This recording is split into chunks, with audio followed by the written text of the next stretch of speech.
Magandang araw sa iyo at salamat sa pagpapadala nitong material.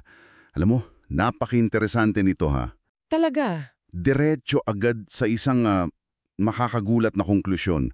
Kung isang malawakang sakuna ang tatama sa inuming tubig ng mundo, dalawa lang daw ang posibleng maging ground zero. Oo, at magkabilang dulo pa ng spectrum. Eksakto. Ang pinakamakapangyarihang bansa sa mundo o isa sa mga pinakamahirap na kontinente. Ang misyon natin ngayon, balikan ang mga ebidensya at himayin natin yung lohika. Paano sila umabot sa ganung konklusyon? Well, para maintindihan yan, kailangan nating magsimula sa pinaka-basic, sa simpleng matematika ng tubig. Sige, simulan natin yan. Oo, at dito pa lang may sorpresa na agad. Kasi alam nating lahat na halos tubig ang bumabalot sa Earth, di ba? Pero isipin mo to. Ano yon? 3% lang ng lahat ng tubig na yan ang freshwater, tubig tabang. 3% lang. Oo. At ano sa kakarampot na 3% na yon, yung talagang accessible sa atin, yung nasa mga ilog, lawa, latsan. Yung ginagamit natin araw-araw. Oo, yun pala, 0.3% lang ng kabuuang tubig tabang. Teka, pakiulit nga. 0.3? 0.3%. Halos wala pa sa kalahati ng 1%. Grabe.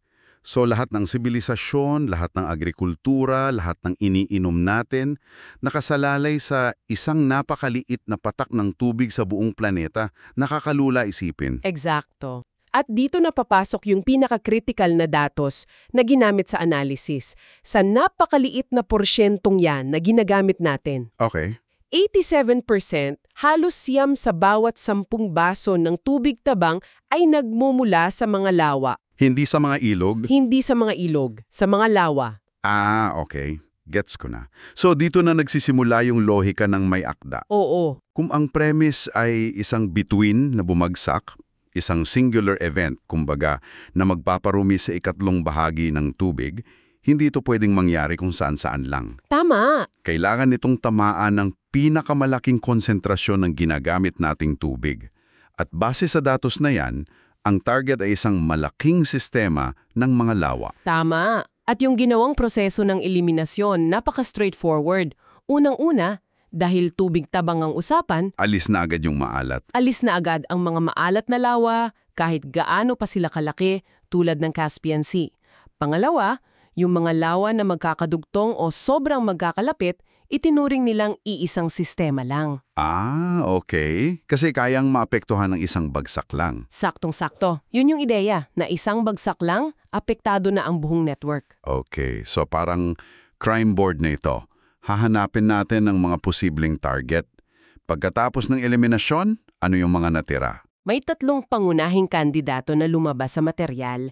Ito raw yung mga sistema ng lawa na may sapat na volume at hindi nagyeyelo buong taon para maging makabuluhang target. Sige, isa-isahin natin. Unahin natin ang nasa North America, ang Great Lakes. Nasa pagitan ng US at Canada. Pinag-uusapan natin dito ang Lake Superior, Michigan, Huron, Erie at Ontario.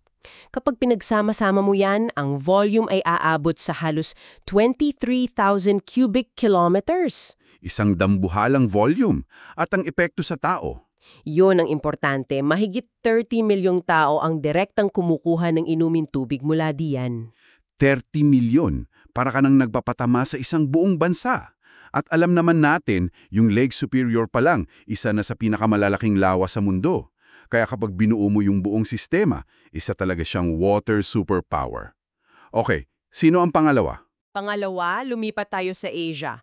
Dito pinagsamang na may akda ang Lake Baikal ng Russia. Yung pinakamalalim sa buong mundo, di ba? Oo, yung nga pinakamalalim at may pinakamalaking volume at ang kalapit nitong Lake Khovsgol sa Mongolia.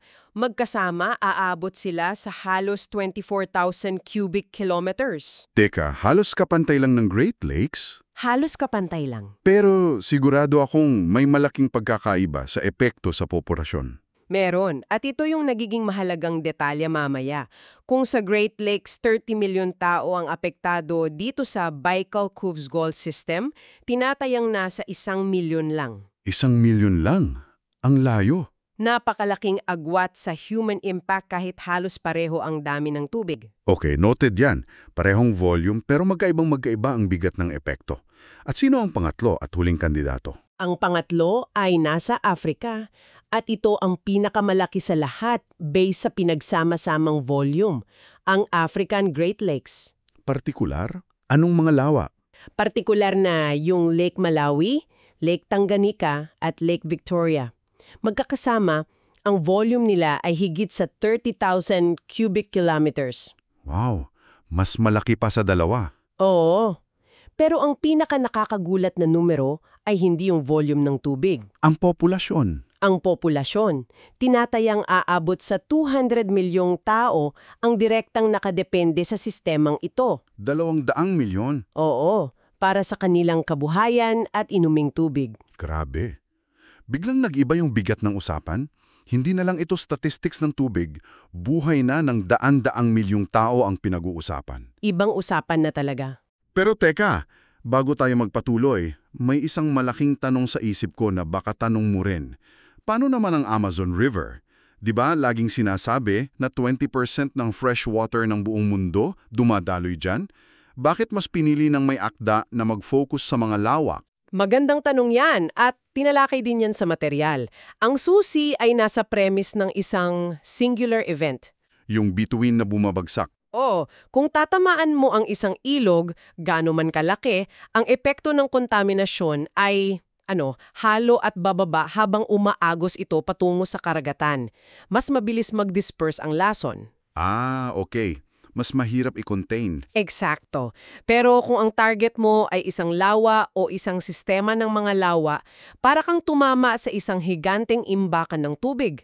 Mas matagal mananatili ang kontaminasyon, mas puro at mas tiyak na epekto sa isang partikular na lugar. Gets ko na. So ang konsentrasyon ng tubig ang susi sa argumento. Yun ang susi. Malinaw. So, meron na tayong tatlong pangunahing target. Great Lakes sa North America, Baikal System sa Asia, at ang African Great Lakes. Pero sa huli, pinaliit pa ito sa dalawa lang. Oo, North America o Africa. Dito na yata papasok yung geopolitical side ng analysis, di ba? Dito na nga. Inalis muna pansamantala ang Baikal System kasi bagamat malaki ang volume, mas maliit yung direct human impacts. Kumpara sa dalawa. Oo, ang dalawang natira, North America at Africa, ay kumakatawan sa dalawang magkasalungat na dulo ng pandaigdigang ekonomiya at kapangyarihan. Dito na inilatag ng may akda yung dalawang teorya. Okay, sige. Unahin natin yung una. Ano ang lohika sa likod ng pagpili sa superpower? Ang unang pananaw ay ito. Ang kasalukuyang superpower ang siyang kailangang pabagsakin. Okay. Ayon sa sulatin, ang lohika nito ay konektado sa ideya ng pag-usbong ng isang bagong pandaigdigan, gobyerno, o isang bagong kapangyarihan. Para makapagtayo ng bago, kailangan mo munang gibaing ang luma. Iyon na yun. At sino ang luma? Yung kasalukuyang naningibabaw na bansa? Okay, pero paano, hindi naman giyera ang pinag-uusapan dito, kundi kontaminasyon ng tubig. Paano yun magiging paraan para pabagsakin ang isang bansa? At dyan nagiging mas madilim yung espekulasyon. Kasi ayon sa teoryang ito, ang pinakamabisang paraan para pabagsakin ng isang matatag na bansa ay hindi sa pamamagitan ng direktang pag-atake. Kundi mula sa loob. Mula sa loob. Sa pamamagitan ng paglikha ng krisis. Sinasabi sa material na ang mga mamamayang busog, komportable at may kalayaan, hindi sila basta-basta magpapasakop. Mahirap silang kontrolin. Oo, kailangan mo silang gutumin at uwawin. So ang teorya dito ay, kapag nagkaroon ng matinding krisis sa tubig at pagkain, magkakaroon ng kaguluhan. Tama. At sa gitna ng kaguluhan, ang mga tao, mas handa nilang isuko ang kanilang mga karapatan kapalit ng security. Kumbaga, isang paraan para wasakin ng demokrasya mula sa loob. Eksakto. Yung kakulangan sa tubig, magiging dahilan yan para sa mas mahigpit na kontrol ng gobyerno, rationing, martial law, paghihigpit sa paggalaw. Nawawala yung pundasyon ng isang malayang lipunan. Unti-unti. Kaya sa teoryang ito, ang Great Lakes ng Amerika ang perpektong target. Hindi mo lang pinapatay ang mga tao, sinisira mo yung mismong sistema ng pamamahala na nagpapanatili sa kanilang kapangyarihan. Isang napakadramatikong ideya, ang paggamit sa pinakabatayang yaman ng isang bansa para baguhin ang buong sistema nito. Pero, alam mo, parang may butas yung teoryang yan.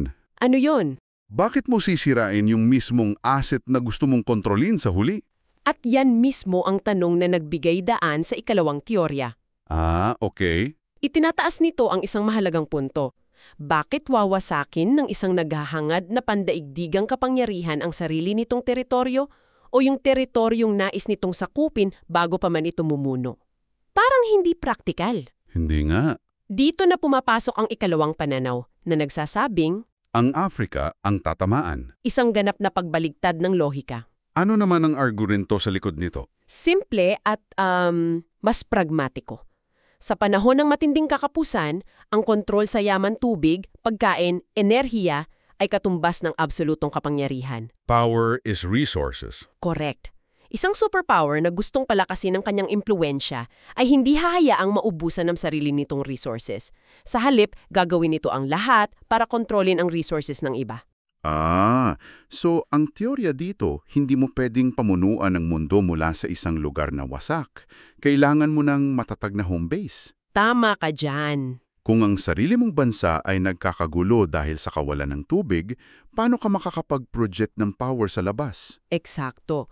Sinasabi sa teksto na hindi makatuwirang isipin na ang magiging sentro ng isang bagong pandaigdigang kapangyarihan ay isang lugar na halos hindi na matitirhan. Dahil sa kontaminadong tubig. Oo, mas malamang daw na ang sakuna ay idudulot sa ibang lugar, isang lugar na mayaman sa resources pero mahina ang kakayahang protektahan ito, tulad ng Africa. At anong mangyayari pagkatapos? Ano ang endgame niyan? Kapag nangyari yun, ang superpower na may malinis na tubig at matatag na supply chain ang magiging, kumbaga, tagapagligtas ng mundo. Ah, Sila ang magkakaroon ng kakayahan, mamahagi o magkait ng tulong.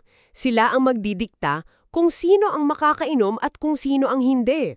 so yung krisis sa Africa, hindi magiging banta sa kanila. Sa halip, ito ay magiging isang oportunidad para lalo pang patibayin ang kanilang kontrol sa pandaigdigang yaman at politika. Wow. So, sa pananaw na ito, ang krisis ay hindi sandata laban sa superpower, kundi isang kasangkapan para palakasin pa ang kapangyarihan nito. Ang pagkontrol sa yaman ng iba ang nagiging ultimate power play. Dalawang magkaibang pilosopiya ng kontrol. Oo, grabe. At yan ang pinakapuso ng buong analysis na ito, di ba? Oo, yan na yun.